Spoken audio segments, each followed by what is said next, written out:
This is High School Sports, the show about which sports are actually worth your time. Your hosts are Robbie and Terry, both 15 every week. They break it down so you actually get it. About which sports are actually worth your time. I'm Terry. And I'm Robbie, and today we're asking the big question, can playing sports actually get you into college? Spoiler alert, yes, but probably not the way you think. Right. Because most people hear sports scholarship and picture themselves going pro, but the odds on that are brutal. Like fewer than 2% of high school athletes get any athletic scholarship money at all. 2%. That's roughly one person in your entire grade. Maybe Jake? Definitely not Jake. But here's the thing, scholarships are only one piece of this puzzle, and honestly not even the most interesting piece. The more interesting piece is what sports do to your actual application. Colleges aren't just counting your app classes, they're looking for evidence that you're a real human being. And I played varsity soccer for 3 years tells them a lot more than I have a Netflix account. It shows commitment, time management, working under pressure, all the stuff admissions officers actually care about. There's research from the National Federation of State High School Associations showing student athletes have higher GPAs on average than non-athletes. Which makes sense when you think about it. If you have practice at 4, you learn to do your homework fast. Desperation is a great study motivator. Truly the most underrated academic tool. But back to the application, there are actually 2 different ways sports help you get in. Walk us through it. One is the recruited athlete path, where coaches literally flag your name to admissions before you even apply. That's a real advantage even at schools that don't give athletic scholarships, like most Ivy League schools.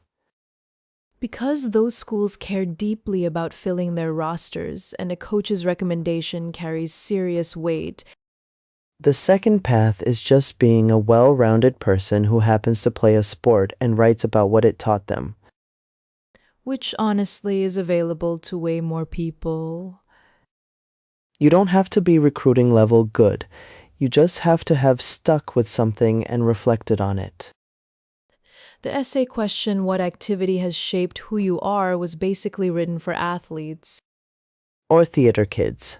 But we're not doing a podcast about theater. Yet, The sport also matters a little, just in terms of what schools need. If your school needs a fencer, being a fencer is suddenly very interesting. niche sports are actually a sleeper strategy because there's less competition for those roster spots.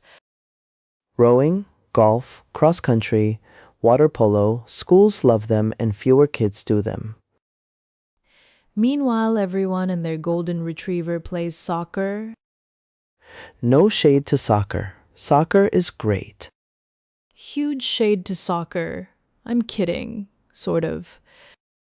Now here's a fact that surprised me. Division III schools don't offer athletic scholarships at all, but they still recruit heavily.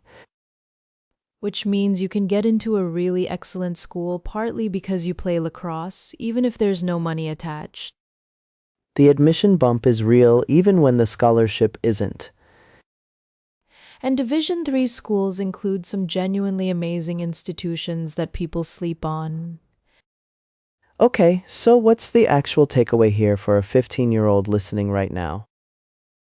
Don't quit your sport just because you don't think you're good enough for a scholarship. Keep playing, keep improving, and start thinking about whether you want to play in college, because that decision shapes everything. Talk to your coach junior year, ask if they know college coaches. That conversation costs nothing. And write down what your sport has actually taught you, like right now, before you forget. The student who can tell a real story about losing a championship and coming back the next season, admissions loves that person. Turns out colleges want humans, not just test scores walking around in shoes. Wild concept. Sports make you a more interesting human, and more interesting humans get into college. That's the whole episode.